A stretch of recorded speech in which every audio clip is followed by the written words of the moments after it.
नमस्कार दोस्तों, welcome to study 24 Bihar block level KRP भर्ती। जी हाँ दोस्तों, आज जैसा कि आप सभी को पता ही है कि अक्षर आंचल योजना के अंतर्गत बिहार में ब्लॉक स्तर पे की रिसोर्स पर्सन यानी कि केआरपी की भर्ती हो रही है। इसके लिए ऑनलाइन लिंक एक्टिवेट कर दिया गया है, लेकिन बहुत सारे प्रॉब्लम भी शुरू हो चुके हैं।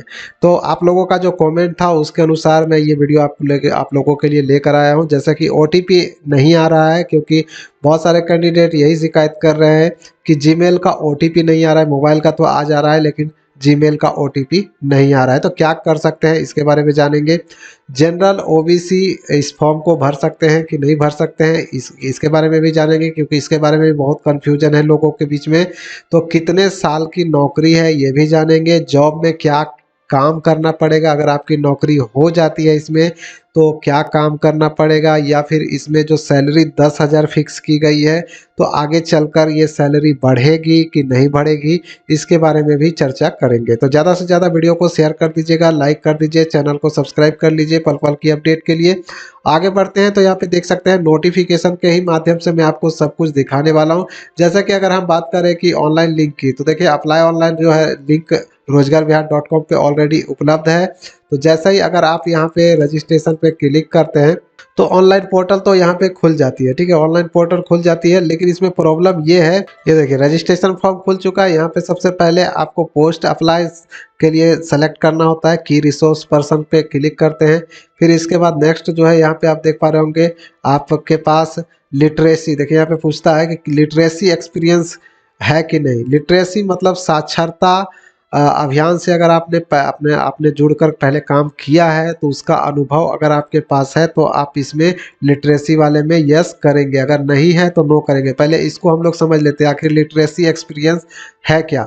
तो नोटिफिकेशन पे अगर आप हम लोग ध्यान देंगे तो यहाँ पे देखिए बताया गया है, जहाँ पे सिलेक्शन प्रोसेस बताई गई है उसके नीचे अगर हम लोग आते हैं तो देखिए यहाँ पे आपको देखने को मिलता है कि साक्षरता का अनुभव रखने वाले अभ्यर्थी के कार्य अनुभव उनके अनुश्रवण प्रबोधन कार्य के आधार पर जिला कार्यक्रम पदाधिकारी साक्षरता द्वारा अनुभव प्रमाण पत्र उनके कार्यालय से निर्गत किया जाएगा। जिनके पास निर्गत किया हुआ है वही लोग यहाँ पे अनुभव का लिटरेसी में भरेंगे। देखिए साक्षरता अभियान जैसे कि सर्व शिक्षा अभियान हो गया, इसके पहले जो टोला सेवक में काम कर चुके हैं और काम छोड़ दिए, ठीक है, तो वही लोगों के लिए जो है यहाँ पे लिटरेसी का ऑप्शन दिया गया है, लिटरेसी एक्सपीरियंस। तो अगर आपने पहले आपके पास कोई अनुभव है साक्षरता का तो आप यस करेंगे, लेकिन अनुभव सर्टिफिकेट भी देना होगा अगर आप यस करेंगे तो यहाँ अगर आपके पास कोई अनुभव नहीं है तो नो कर दे, कोई दिक्कत नहीं है। अब देखिए यहाँ पे अगर ईमेल आईडी डालते हैं और यहाँ पे मोबाइल नंबर डालते हैं और गेट ओटीपी पे क्लिक करते हैं तो मोबाइल वाला तो ओटीपी आ जाता है, लेकिन जीमेल वाला ओटीपी नहीं आ रहा है। तो ये सबके साथ हो रहा है, इसके लिए आपको टेंशन नहीं लेनी है। हो सकता है आज शाम तक ठीक हो जाए या फिर कल सुबह तक ये ठीक हो जाए, तो कल आवेदन आप आराम से कर पाएंगे। ठीक है, तो इसके लिए टेंशन नहीं लेना है। जैसा ही शुरू होगी ओटीपी आना शुरू होगा, हम लोग आपके लिए वीडियो लेकर आते ही हैं और इस बार भी लेकर आएंगे कैसे फॉर्म को स्टेप बाय स्टेप भरना है। तो समझ गए होंगे, ओटीपी का टेंशन नहीं लीजिए, अभी थोड़ा सा इंतजार कर लीजिए, आप लोगों को अपडेट कर दिया जाएगा। अब नेक्स्ट टॉपिक पे आते हैं। जो दूसरा क्वेश्चन था आप लोगों का कि जनरल ओबीसी भर सकता है कि नहीं भर सकता है, क्योंकि अक्षर आंचल योजना के अंतर्गत है। तो अक्षर आंचल योजना में आपको पता ही है कि ये देखिए यहाँ पे बताया गया शुरुआत में ही कि दलित महादलित यहाँ पे लिख दिया गया। इसी कारण से जो है बहुत सारे कैंडिडेट जो है वो कंफ्यूज हो रहे हैं कि भरे कि नहीं भरे, हमारे लिए है कि नहीं है। तो ये दोस्तों ये जो यहाँ पे बताया गया कि देखिए महादलित दलित एवं अल्पसंख्यक अति पिछड़ा वर्ग अक्षर आंचल योजना के अधीन, ठीक है, अधीन मतलब इसके अंतर्गत, इस योजना के अंतर्गत दलित महादलित अल्पसंख्यक अति पिछड़ा वर्ग अक्षर आंचल योजना, जो अक्षर आंचल योजना है इसके अंतर्गत ये वैकेंसी निकाली गई है। तो ऐसा नहीं है कि इसमें सिर्फ महादलित भरेंगे, दलित भरेंगे या अल्पसंख्यक अति पिछड़ा वर्ग भरेंगे, इसमें सभी कैंडिडेट आवेदन कर सकते हैं। जैसा कि आपको फॉर्म के माध्यम से भी हम यहाँ पे क्लियर कर देना चाहें, जैसे कि यहाँ पे आपने ओटीपी वगैरह डाल दिया और यहाँ पे आते हैं, देखिए कैटेगरी चुनने को कहा जाता है। अगर आप डोमिसाइल बिहार रखते हैं, ठीक है, बिहार रखते हैं, तो यहाँ पे जैसे ही आप चुनने के लिए करते हैं। तो देखिए यहाँ पे जनरल का भी ऑप्शन है, ईबीसी का भी ऑप्शन है, बीसी का भी ऑप्शन है, एससी का भी ऑप्शन है, एसटी का भी ऑप्शन है और ईडब्ल्यूएस का ऑप्शन भी है। यानी कि इसमें सभी कैंडिडेट, ठीक है, ये नहीं कि सिर्फ एससी एसटी वाले ही भरेंगे, सभी कैंडिडेट इसमें आवेदन कर सकते हैं। तो अगर आपके पास योग्यता है, यानी कि इसमें योग्यता आप लोगों को पता ही होगा, मैंने कल भी बता दिया था कि योग्यता वगैरह क्या है। योग्यता इसमें ग्रेजुएशन मांगी गई है, देख पा रहे होंगे। ये देखिए यहाँ पे आपको देखने को मिल जाए, ये देखिए यहाँ पे बताया गया है कि देख सकते हैं ये योग्यता जो है, आवेदन के लिए न्यूनतम शैक्षणिक योग्यता मान्यता प्राप्त विश्वविद्यालय से स्नातक या समकक्ष होगी और उम्र जो है कम से कम 21 वर्ष होनी चाहिए और अधिकतम 45 वर्ष होनी चाहिए सभी कैटेगरी के लिए, चाहे वो जनरल हो, बीसी हो, ईबीसी हो, एससी हो, एसटी हो, सभी के लिए 21 से 45 साल तक निर्धारित किया गया है। तो ये जो है आपका फॉर्म ग्रेजुएशन लेवल का है, तो अगर आपने ग्रेजुएशन कर रखा है तो जरूर आवेदन करें। अब देखिए मैंने यहाँ पे आपको क्लियर कर ही दिया है कि जनरल ओबीसी भी भर सकते हैं और अदर स्टेट कैंडिडेट भी भर सकते हैं, ऐसा नहीं कि अदर स्टेट कैंडिडेट नहीं भर सकते। देखिए यहाँ पे स्टेट ऑफ डोमिसियल का जो ऑप्शन है, इस पे अगर आप क्लिक करते हैं तो यहाँ पे देखिए अदर स्टेट का भी यहाँ पे ऑप्शन मिलता है। लेकिन अगर आप अदर स्टेट करते हैं तो सिर्फ आपको जनरल का ही ऑप्शन मिलेगा। देखिए यहाँ पे थोड़ा सा अपडेट में टाइम लेता है, लेकिन सिर्फ जो है जनरल कैटेगरी में ही अदर स्टेट वाले आवेदन कर सकते हैं। तो दोस्तों दो बातें तो क्लियर हो गई कि ओटीपी नहीं आ रहा है तो क्या करें, और दूसरी जो है general, OBC, SC, ST, BC, EBC सभी कैंडिडेट, अदर स्टेट कैंडिडेट भी आवेदन कर सकते हैं। मैंने आपको क्लियर कर दिया, नोटिस के माध्यम से दिखा दिया। अब तीसरी पे आते हैं, तीसरे पे कि कितने साल की नौकरी है, ठीक है, और फिर जॉब में क्या काम करना पड़ेगा। तो ये दोनों को हम लोग अब नोटिफिकेशन के माध्यम से क्लियर कर लेते हैं। अगर इस नोटिफिकेशन को आप ध्यान से पढ़ेंगे तो इस नोटिफिकेशन में बहुत कुछ, सारा कुछ क्लियर कर दिया गया है। जैसे अब बात करते हैं कि कितने साल की नौकरी है, तो अगर इसमें आप ध्यान से देखेंगे तो पहले आपका जो नियोजन है वो 3 वर्षों के लिए किया जाएगा। देख सकते हैं 3 वर्षों के लिए की जाएगी। देखिए यहाँ पे बताया गया है कि 3 वर्षों के लिए पहले की जाएगी। देखिए यहाँ पे यह नियुक्ति शुद्ध रूप से अस्थायी होगी और ये 3 वर्षों के लिए की जाएगी। उनके कार्य का सतत मूल्यांकन किया जाएगा, यानी 3 वर्षों के लिए तो किया जाएगा, लेकिन आपके कार्य का मूल्यांकन भी किया जाएगा कि आप सही से काम कर रहे हैं कि नहीं। अगर आपकी काम अच्छा हुआ, आपने अच्छा काम किया, तो उनकी सेवा, देख सकते हैं उनकी सेवा जारी रखी जाएगी, आगे भी जारी रखी जाएगी। देखिए यहाँ पे बताया गया आगे भी जारी रखी जाएगी। और अगर आपका काम गड़बड़ होता है, अच्छा से आप नहीं करते हैं, तो आपको सेवा जो है आपकी समाप्त कर दी जाएगी। अब ये जॉब कितने साल की है, ठीक है, कितने साल की है, तो यहाँ पे अगर आप ध्यान से देखेंगे नोटिफिकेशन में तो आपको बताया गया, कॉलम नंबर 9 में देखेंगे तो नियोजन की अवधि एवं नियोजन समाप्त करने की प्रक्रिया यहाँ पे बताई गई है कि मुख्य स्रोत व्यक्ति यानी कि की रिसोर्स पर्सन का चयन 60 वर्ष की आयु या फिर योजना की समाप्ति जो पहले हो। देखिए ये योजना जो है हमेशा के लिए तो नहीं है, अक्षर आचल योजना, लेकिन अगर बीच में समाप्त हो जाती है तो आपकी सेवा भी समाप्त हो जाएगी। और इस दौरान अगर आपकी उम्र जो है 60 साल से ज़्यादा हो जाती है तब भी आपको हटा दिया जाएगा, ठीक है। यानी कि ये जॉब जो है आप 60 साल तक तो कर सकते हैं, आपकी उम्र जो 60 वर्ष जब तक पूरी नहीं होती है तब तक कर सकते हैं, अगर अक्षर आचल योजना उस वक्त तक चलता रहा तो, ठीक है। लेकिन ऐसा तो देखा ही गया कि कोई सरकारी योजना जल्दी बंद नहीं होती है, तो उम्मीद करिए कि आपका जो है चयन 60 सालों के लिए ही किया जाएगा। लेकिन 3 साल में, हर 3 साल में, देखिए यहाँ पे बताया गया है प्रत्येक 3 साल में केआरपी का स्थानांतरण यानी कि ट्रांसफर भी किया जाएगा। देख पा रहे होंगे हर 3 साल पे आपका ट्रांसफर किया जाएगा दूसरे प्रखंड में, जिस प्रखंड में आपका चयन होगा, फिर अगले 3 साल के बाद जो है दूसरे प्रखंड में स्थानांतरण किया जाएगा, यानी ट्रांसफर किया जाएगा।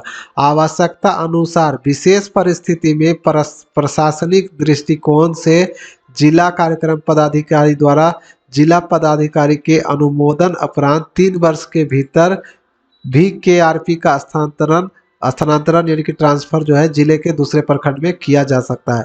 विशेष परिस्थिति अगर पड़ जाती है तो उस परिस्थिति में जो है आपको 3 साल के पहले भी दूसरे प्रखंड में भेजा जा सकता है, ठीक है। मान लीजिए आप जो प्रखंड में आपको काम दिया गया है उस प्रखंड में आपने टारगेट को पूरा कर दिया, उस टारगेट को पूरा हो गया, आपका काम अच्छा था, तो उसी दौरान जो है आपको दूसरे प्रखंड में भी भेजा जा सकता है। तो ट्रांसफ़र आपका 3 साल में लगभग होने वाला है। अब देखिए इसमें अगर आपको हटाया जाता है तो कम से कम कितने दिनों के बाद हटाया जा सकता है। तो प्रत्येक केआरपी के कार्यों का सतत मूल्यांकन निर्धारित मापदंड पर वर्ष में 2 बार किया जाएगा। यानी हर 6 महीने में आपकी रैंकिंग तय की जाएगी, आपने अच्छा काम किया कि नहीं किया। अगर आपका अच्छा काम हुआ तो आगे बढ़ाया जाएगा, नहीं तो जो है आपको बीच में भी 3 साल 2 साल के अंदर जो है आपको हटाया भी जा सकता है। तो यही सब चीज़ें जो है यहाँ पे दी गई है। अब जैसे आपको कौन सा गलत काम करने पे आपको हटाया जा सकता है, ये भी यहाँ पे बताई गई है। देख सकते हैं यहाँ पे दिया गया है कि आपराधिक गतिविधि में संलग्न होने पर आपको हटाया जा सकता है, शराब पीने, शराब बेचने का कार्य में शामिल होने पर, तथा सरकार द्वारा प्रतिबंधित किसी कृत्य में शामिल होने पर आपको हटाया जा सकता है, या फिर 30 दिन से अधिक बिना सूचना, बिना ठोस कारण अब्सेंट रहते हैं, अनुपस्थित रहते हैं, तो भी आपको हटाया जा सकता है। ऐसा नहीं है कि बिना मतलब के भी आपको हटाया जा सकता है, ऐसा नहीं है। आपके विरुद्ध अगर कोई कानूनी कार्रवाई की जाती है तब जो है आपको हटाई जा सकती है। समाज विरोधी या अराजकतावाद फैलाना, दंगा फैलाना, ये सब जो है अगर आपका कुकृत्य में शामिल होने पर ये जो है आपको हटाया जा सकता है। या फिर शरीर से पूरी तरह अक्षम या कार्य करने के लायक नहीं रहने की स्थिति में मेडिकल बोर्ड की जांच के पश्चात उन्हें 60 वर्ष से पूर्व यानी पहले सेवा मुक्त किया जा सकता है। तो जॉब तो ये 60 साल की ही है, लेकिन आपको 3 साल तक के बीच में जो है आपको प्रदर्शन जो है अपना रैंकिंग जो है अच्छा रखना होगा, तभी आपका जो है ये जॉब आगे बढ़ेगा, अन्यथा बीच में आपको हटाया जा सकता है। देखिए जो मैं आपको सैलरी के बारे में कल भी मैंने बताया था दूसरे वीडियो में, इस वीडियो में भी देखिए यहाँ पे बताया गया, जो मैंने कहा वो सेम टू सेम बातें यहाँ पे भी लिखी हुई है। देखिए प्रत्येक सदस्य को प्रतिमाह अनुसरवन के लिए अधिकतम 20 दिनों के लिए, ठीक है, 20 दिनों के लिए 500 रुपये के हिसाब से प्रतिदिन दिया जाएगा। यानी लगभग जो है 10,000 रुपये आपको मिलते हैं। और इसके अलावा यात्रा भत्ता भी, अगर आपको इस प्रखंड से उस प्रखंड में जाना पड़ा, कोई काम का सरकारी काम से जाना पड़ा कहीं भी, तो आपको यात्रा भत्ता भी दिया जाएगा, ठीक है। तो ये लागू होगा। और इसके अलावा अगर सरकार द्वारा किसी तरह की परिवर्तन किए जाने पर तदालोक में भुगतान किया जाएगा। यानी जो है हो सकता है सरकार बाद में ये सैलरी बढ़ाए तो वो जो है आपको मिलेगी, ठीक है। सैलरी की उम्मीद तो इतना इतना तय है कि सैलरी निश्चित रूप से बढ़ेगी, क्योंकि जब टोला सेवक जो इस पोस्ट से नीचे हैं उनका जब 22,000 हो गया, तो जो इस टोला सेवक से ऊपर रहेंगे तो उसका तो निश्चित रूप से सैलरी बढ़नी ही चाहिए। तो यही कारण जो है कि मैं यहाँ पे कह रहा हूँ कि सैलरी जो है निश्चित रूप से बढ़ेगी।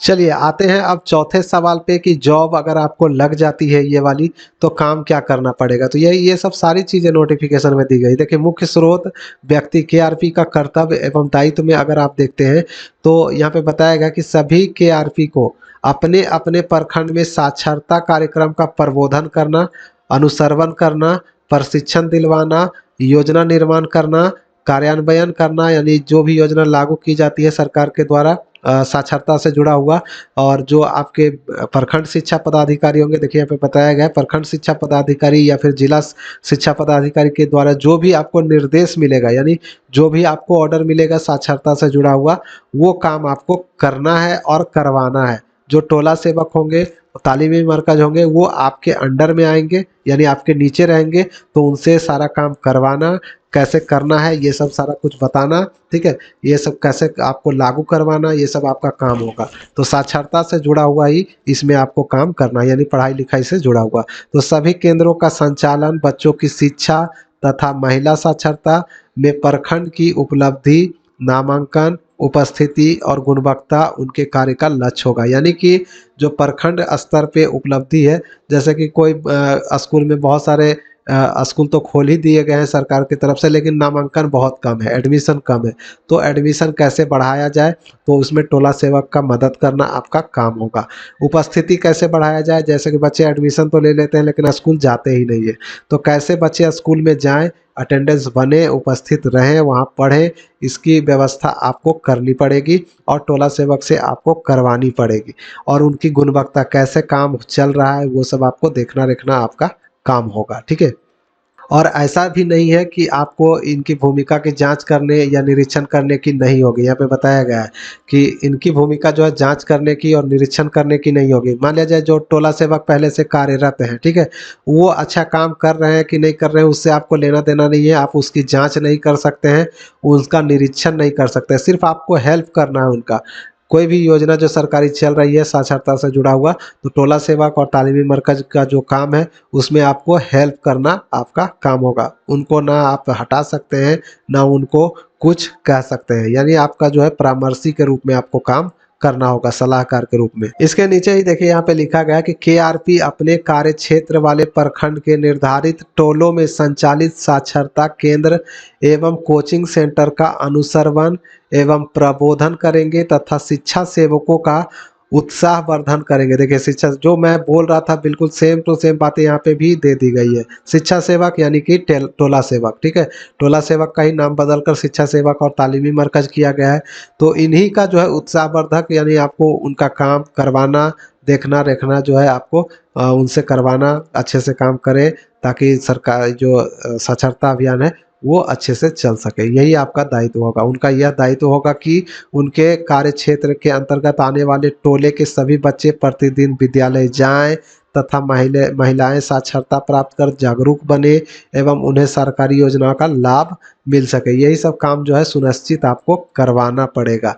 ठीक है, ज़्यादा कोई बड़ी काम नहीं है, बिल्कुल अच्छा काम है। अगर आपका हो जाता है तो बहुत अच्छा है। चलिए, उम्मीद करता हूँ दोस्तों सारी बातें क्लियर हो चुकी होंगी। वीडियो बहुत लंबी हो चुकी है, तो ज़्यादा से ज़्यादा वीडियो को शेयर कर दे, चैनल को सब्सक्राइब कर ले। पल पल की अपडेट के लिए मैं मिलूंगा नेक्स्ट वीडियो में नेक्स्ट अपडेट के साथ। अगर कुछ रह गया और भी तो कमेंट करें, मैं आपको नेक्स्ट वीडियो में बताने का प्रयास करूंगा। तो मिलते हैं नेक्स्ट वीडियो में नेक्स्ट अपडेट के साथ, तब तक के लिए बाय, जय हिंद।